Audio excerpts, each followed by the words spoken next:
जैसे हमारे आराध्य अपने मौज में शरीर त्यागे, कई बार सुनने होंगी बात। यद्यपि एक बार शरीर त्याग चुके थे 84 में भी, लेकिन लोगों के मन में हो गया गुरुदेव कभी कहे थे, जब आराध्य हमारे बाबा देवी साहब से युक्ति प्राप्त किए थे अनुसंधान क्रिया, ये कहानी मुझे बराबर ही याद आ जाती है जो आराध्य की बात आती है। वो सामने की बात है, वहां पर सभी बाबा लोग बैठे थे, पूज्यपाद हमारे महाशंसी महाराज भी थे, साहिब स्वामी जी महाराज भी आ गए थे, सभी थे।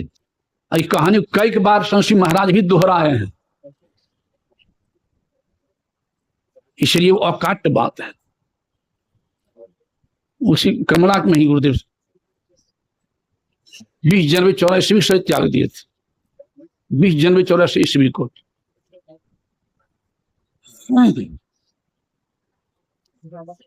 और सभी दुखी हो चुके थे,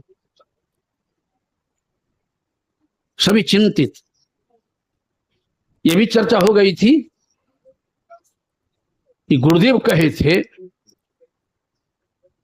कि स्वप्न के बड़ा शरीर छोड़ूंगा, तो स्वप्न पूरा नहीं हुआ है, तो संत की बात झूठ कैसे हो सकती है?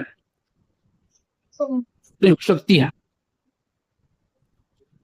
कोई कह रहे मौज उनकी पूरा नहीं किए, उनकी मौज संत की मौज होती है।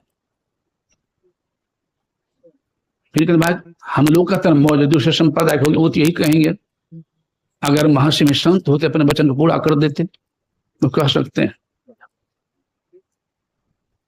हाँ, एकाएक गुरुदेव आंसू शरीर में आ गए, अगर क्या समझते हम लोग मर गए, स्व पूरा करके ही छोड़ूंगा,